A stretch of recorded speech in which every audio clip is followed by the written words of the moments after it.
Hello, my beautiful people again. So I've decided it's not a good idea to record while I'm on my walk, and definitely when there is gravel and dirt. So I am going to again challenge myself by doing talking unscripted about my sister. And like I said, I need to get these episodes out and done because it's a very, I would call it, bad habit of mine of waiting.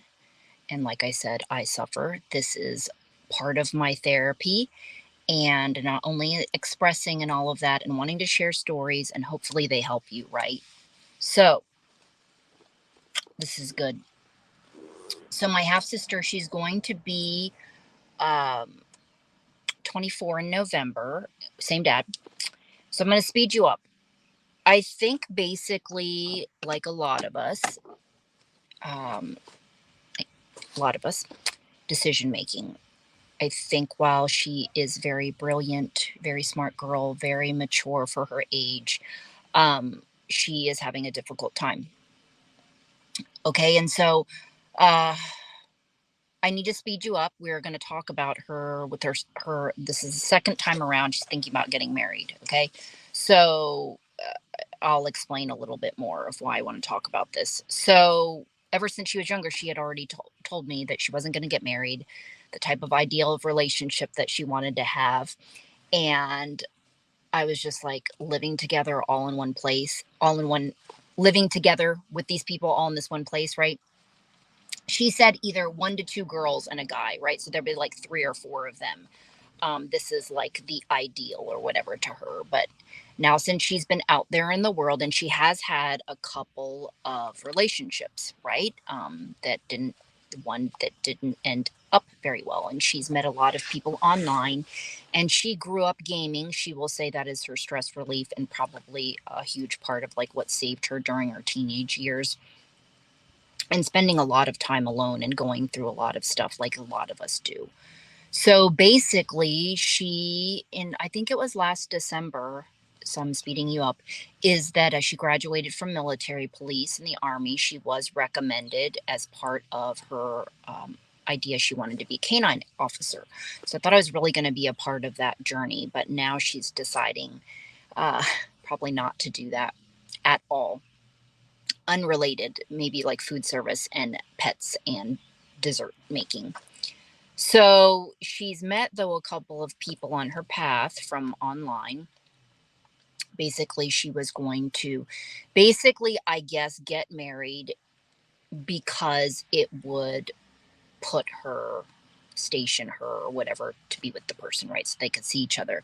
But I would say, from my perspective, this isn't to any sort of like, I'm so madly in love sort of thing. It was either an out or, just a way, I guess, to be with these people that she's met from like across the out of the country.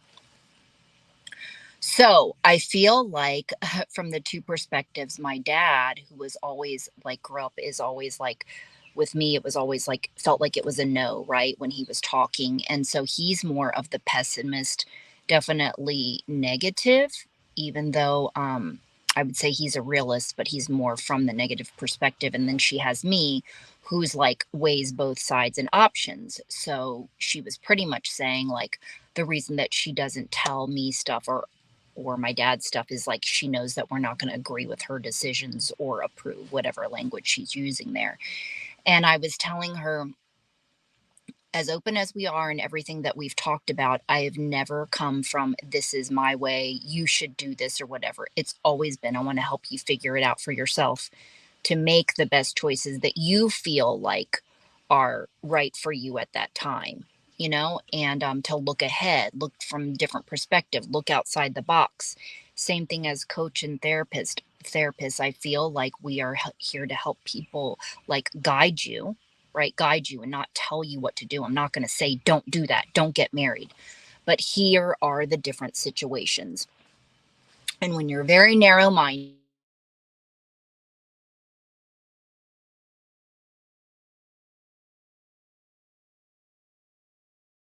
necessarily going to be that easy. She was saying, well, I'll just get a divorce. That's what she said the first time, right? And that didn't end well because they weren't talking at the period of time that they were supposed to be like getting married, right? With guy number one. So guy number two comes along. So she's known him 8 or 9 months and they're finally going to go and meet. And I said, okay, now that I know where your head is at, right? You want to get married because it's going to get you out of there, the job currently that you hate with the Army. A lot of rinse and repeat. And her body's like aching and stuff from all the physical stuff. That's another reason she's decided that she doesn't want to be a cop. And so it's going to get them together, get her away from where she is, and all these sorts of things. And so I was like, okay, well, normally somebody would probably come at you older and be like, oh, you think you're in love and it's not going to be what you think and whatever. But nobody really kind of goes into the details of compatibility, which number one is I would highly suggest in thinking about getting married to somebody is living with them first, right? Or like if somebody says, oh, they want to have kids, okay, well, like get a dog first. That's good practice, right? So basically, okay, living with somebody, you don't know that they're going to be in a good mood all the time, right? Number one. So you get to see all facets and different things of their behavior and their moods. But also, what if this is a sort of thing where it's like, since you're a gamer, maybe he's a gamer and he's gaming, starts gaming all the time and doesn't want to work anymore? Are you willing to financially support him? You know, and that could be when I say somebody doesn't want to work, that could be ongoing, right? They just all of a sudden change their attitude or their perception or whatever it is, things maybe you didn't know about them. And if your idea now is to just go ahead and get a divorce because you can't handle that and you don't want to do that, help him out short, for the long term, just getting a divorce, now he is entitled, right, to those. I'm sure prenups still exist. If you did not get a prenup or you didn't sign something that says, equally, whatever the things, sometimes I feel like now is there different stuff when you get married, like as far as what you're entitled to or how much, right? Or the kids or kids' rights. Because I know there's all sorts of things like just because you're married, you have to do things by the book of the this and this and whatever. And there's a lot of little details in there that a lot of people don't know about when it comes to, I know, with dealing with kids and your rights with them. A lot of stuff, that important stuff that would be nice to know, right? Okay, so what I want to say in this video today is that helping guide her to it, people talk about the ups and downs in a relationship and different things you'll go through, but I feel like sometimes they're not really specific about, there's thing, yes, it's compatibility and compromise and these different things that you say, I mean, that they say, but there's no specific, I think specific examples are really great because there's certain things that I think while you're learning, like you don't even know that they're deal breakers.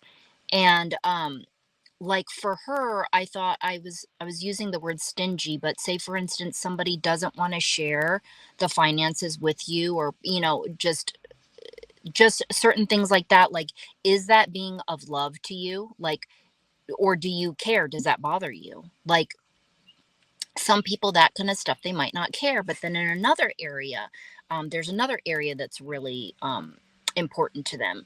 So this is really looking at concepts of love. And some of these things, it's really loud this Sunday morning, which is unusual for my neighborhood. Like somebody's having a live band metal practice, like it's probably only like a couple of blocks away, but that was loud as shit. And then bikes on the street, which I still need to do that once I'm able to ride one better. Um. Anyway, so, and I just realized my microphone. Hopefully, it's not covered too much for people or muffled. But so these are the things that I like to bring up and talk about. I like to, but I know she doesn't want to hear this and other people don't want to hear it. It's like I can't just hear and be like, congratulations, because I know her situation And when I actually find out the reasons like this of why she's doing stuff like this, much like why was she going to buy this $40,000 or $50,000 car that she wasn't going to even get to drive very often. So, and I've thought about that myself. So, just kind of wanting to understand her thought process. Um, so, people, the walk away is about being impulsive. Look at your relationships, and especially when it comes to getting married legally, a marriage defined as in marriage of minds or people to coming together. Um, that's when I hear of actually, I mean, that's what I think of when I think about comparing like marriage and, staying together and legally binding, like what's all the differences of the different things, what are the pros and the cons, and having that piece of paper. So I'm going to go ahead and end this video today to just recap on thinking about your decisions, looking at it from a different perspective, looking at it from outside the box, and also if you need some sort of advice, maybe you don't, finding somebody that can kind of help guide you, right? Maybe venting helps guide yourself. Great. If you come up with a solution you think is like the best solution for yourself at that time. Okay, so I don't know that I'll come back and record any updates or anything like that, but we'll see what happens after video Meet This Guy. And I will see you in the next video. Okay, people? I'll talk to you next time. Bye.